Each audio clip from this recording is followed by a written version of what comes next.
and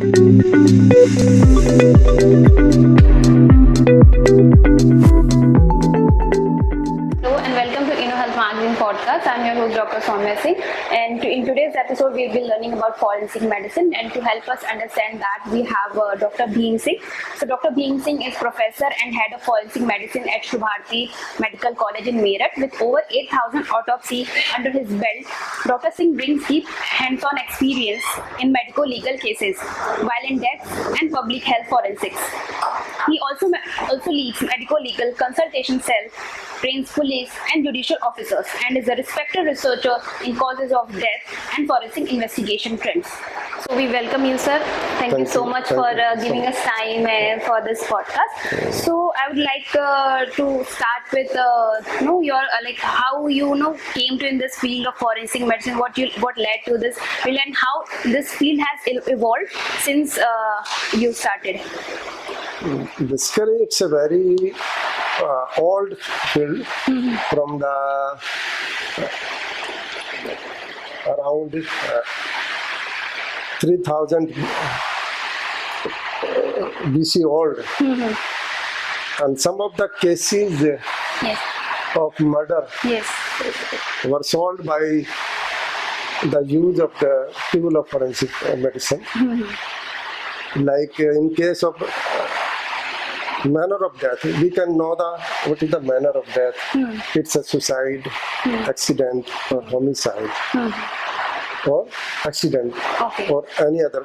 So forensic medicine means that is application of medical knowledge in the administration of justice.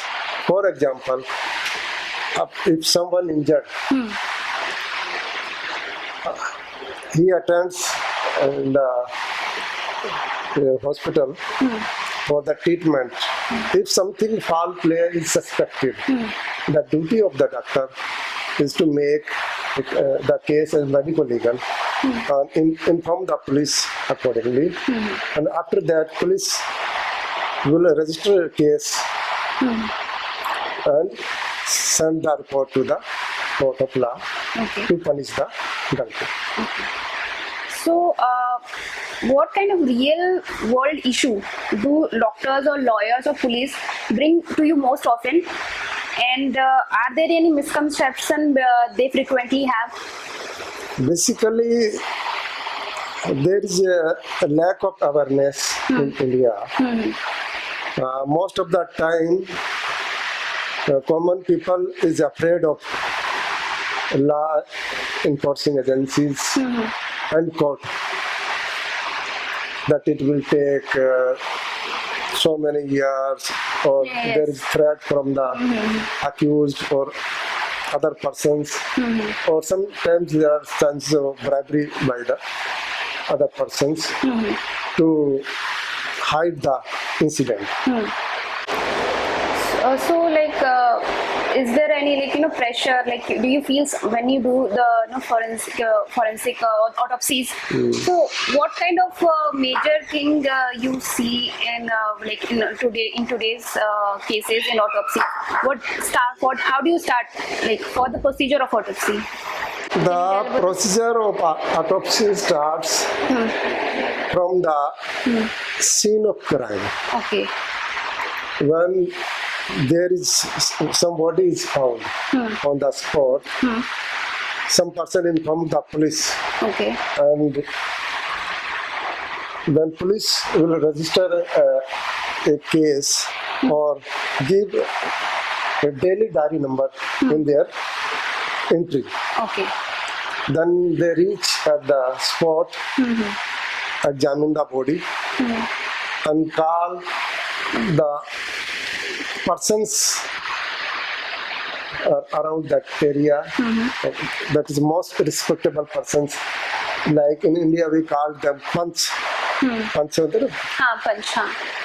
So then they prepare a report of the body, what is the direction, what are the injuries, what are the condition of the clothes, what are the condition of the orifices, what are the injuries present on the body. On the basis of that, they prepare a detailed report known as dead body challan, or in Hindi, most of the in court of law, we use term panchnama. Okay. After panchnama, body is sealed with the seal of the police personnel and sent to the mortuary for post-mortem examination. So what do we do, like, once the body... At that time of post-mortem, the police personnel not below the rank of ASI,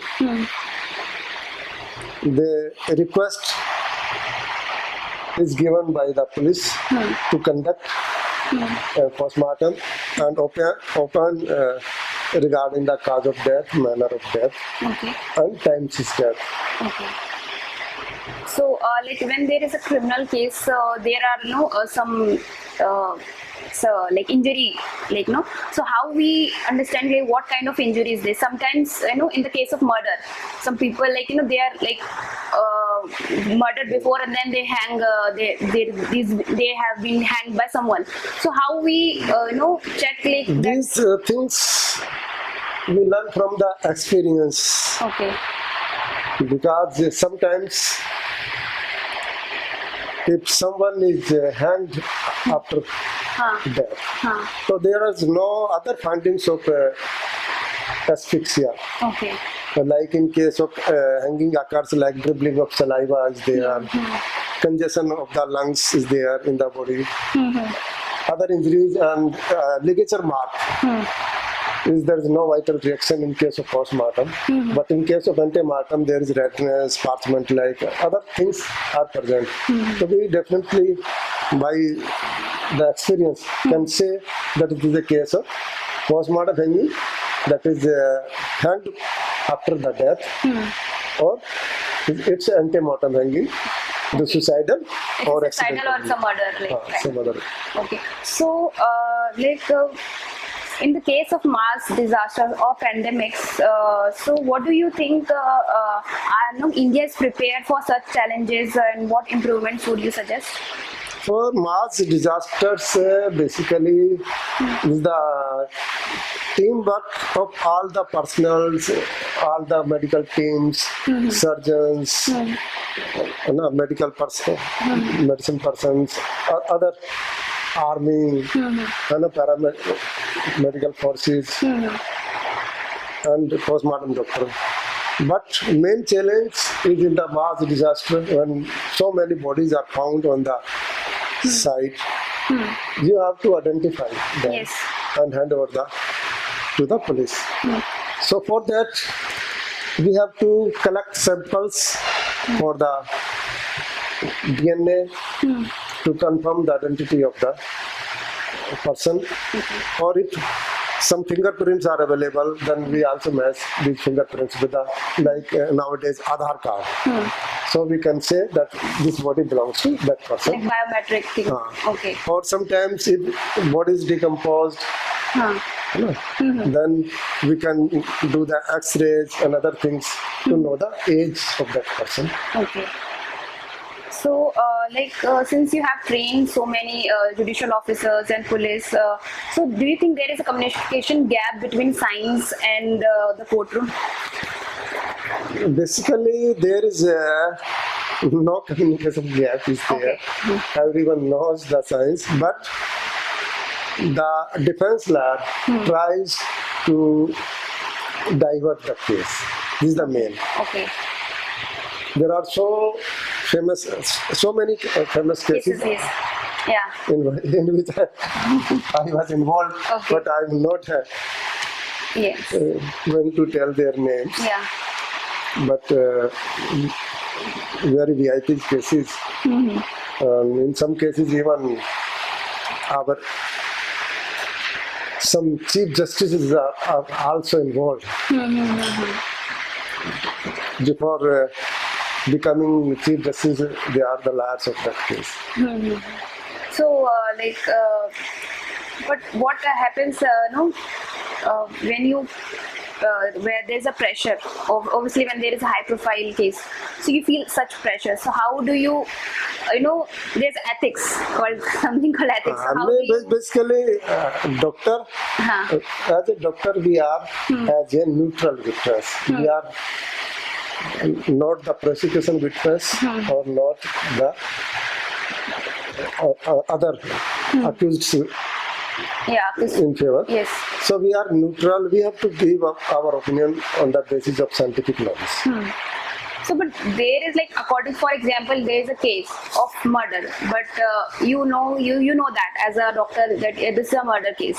But sometimes you have to present in front of the courtroom in the pressure of someone else, some other party, some like the one who had done that. So how then you have to change your thing, or like maybe doctors have to change their. Basically, in India. Forensic medicine practice is not followed. Okay. Most of the post-mortems and these are things are conducted by only the medical officers, and they have no knowledge of any, or even they don't know the full form of autopsy. Okay. They are conducting the post-mortem and giving opinions on the basis of police theory or by under some pressure. Okay. I remember some cases. Once a body was found in the field of sugarcane, Okay. and that doctor returned the opinion as death is due to drowning. डूबने से death हुई है, Oh. है ना? And then that case was investigated by the CBI, and and we gave opinion that it is the death due to throttling. It's a Natural reason. homicidal death, Homicide. not as accidental case of throttling. So this will also sometimes in such Sometimes some persons are killed and then burned, yes. and cause of death is given as death is due to burns. Like very famous case, you can hear about that Tandoor Kand. Yes. Tandoor Kand. Yes. In that case, that lady was killed by the use of gun. After that, her body was thrown in the tandoor. So at the time of postmortem, the lady having, the doctor gave the opinion that death is due to Ante-Mortem, 100% burns. Then re-postmortem was conducted at our medical college in Maulana Azad Medical College. And X-ray was done. During X-ray, we found 2 bloods stuck in her head. Even head was not opened by that person at that time. Okay. And then case is registered against that person. And now he is still in jail. So, where do you see forensic medicine heading in the next decade, and especially with advances in DNA technology and AI? Basically, AI is going to help according to our data. Otherwise, in forensic medicine, every case is new case. You can't judge by the use of AI. Something is different. Criminals, they are very intelligent. They are also innovative. Okay. How to kill a person. So we have to search for that and learn further how to investigate that case.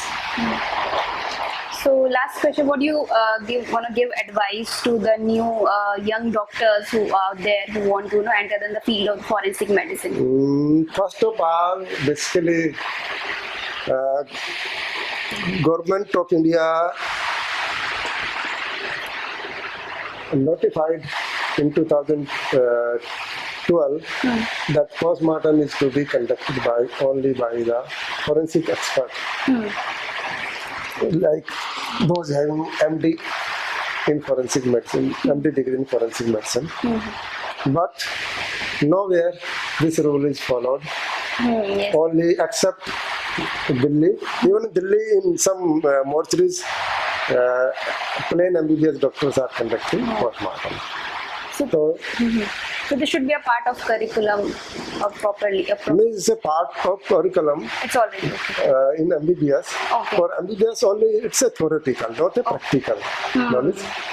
It's a very short. Otherwise, Okay. for the forensic medicine, it's a very vast subject. You have to know everything. In the court of law, in the cross-examination, everything is to be asked from you. From medicine, surgery, everything. Because nowadays, advocates are also very intelligent. Yes. They consult like me or other forensic experts to prepare cross-examination for that cases. In some cases, even I had appeared 3 to 4 times for cross-examination. Okay. So thank you so much, sir. So that was today's episode on forensic medicine, and I hope you will like the episode. And we will bring you such more episodes. So keep watching us, keep sharing and liking our episodes. And thank you so much.